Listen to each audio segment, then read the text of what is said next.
Di record, Mam.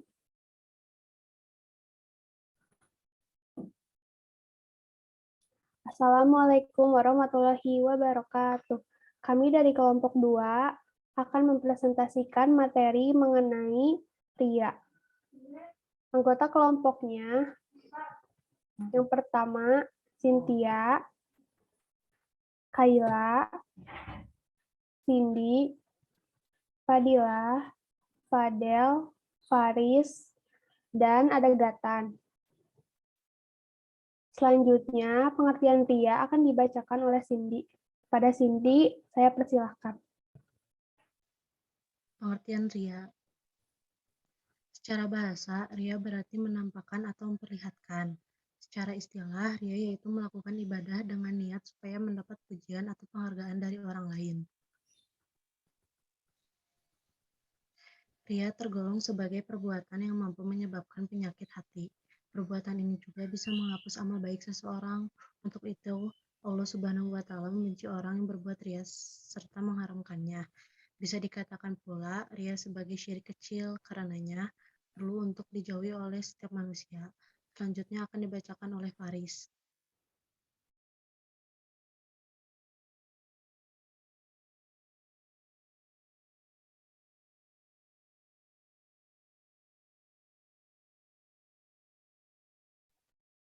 Hukum ria. Hukum perbuatan ria adalah haram dan digolongkan dalam syirik kecil kepada Allah Subhanahu wa Ta'ala. Selanjutnya silakan.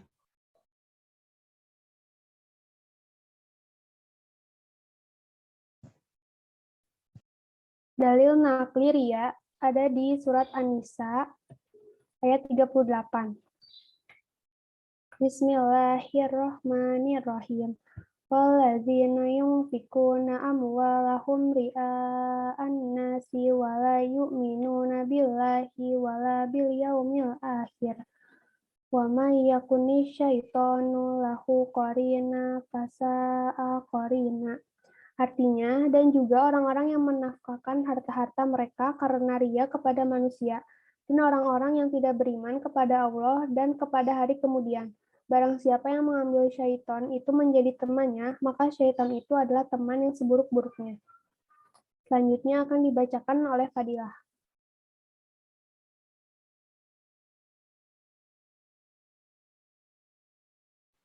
Contoh perbuatan ria.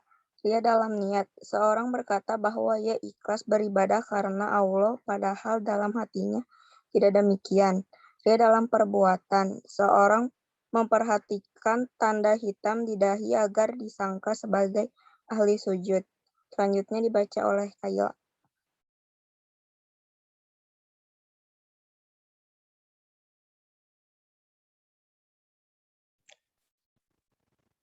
Contoh perilaku ria. Yang pertama, ria dalam beribadah. Contohnya, apabila ada di antara jamaah atau karena dilihat orang biasanya memperlihatkan kekhusyuan, ruku, sujud dipanjangkan, begitu juga dengan wirid dan doanya dengan harapan ingin mendapatkan pujian sebagai orang yang tekun beribadah.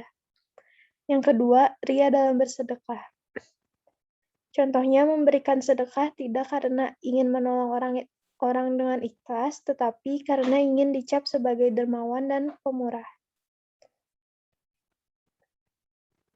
Yang ketiga, ria dalam berpakaian.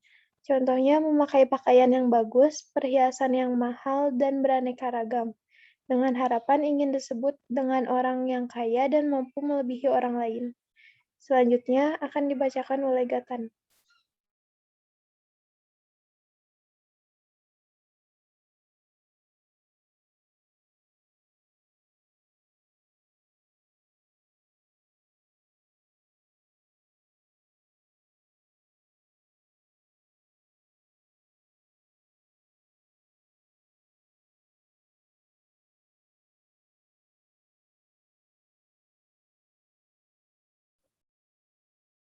Lanjutin aja sama Kayla, Kay.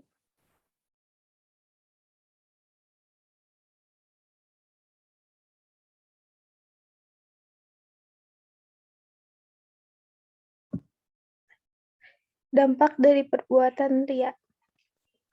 Tidak puas atas amal yang telah dikerjakan, gelisah saat melakukan amal kebaikan, merusak nilai pahala dari suatu ibadah, mengurangi kepercayaan atau simpati dari orang lain, menyesal apabila amalnya tidak diperhatikan oleh orang lain, menimbulkan sentimen pribadi dari orang lain karena perasaan iri dengki.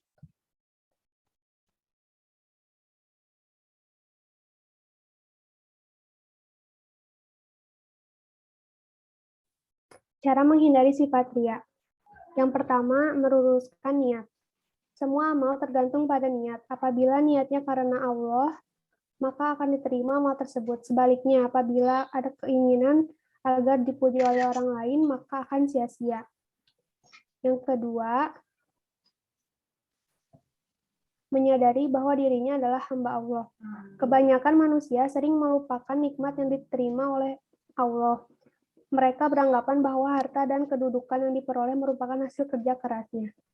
Anggapan seperti inilah yang memicu sifat ria dan sum'ah, padahal semua itu adalah amanah dan pemberian dari Allah. Yang ketiga, memohon pertolongan Allah. Manusia merupakan makhluk lemah dan penuh keterbatasan. Tak mungkin ia dapat menyelesaikan semua masalah tanpa bantuan pihak lain. Posisinya sebagai makhluk yang lemah mengharuskan berdoa memohon pertolongan darinya, termasuk mohon kekuatan agar terhindar dari sifat ria.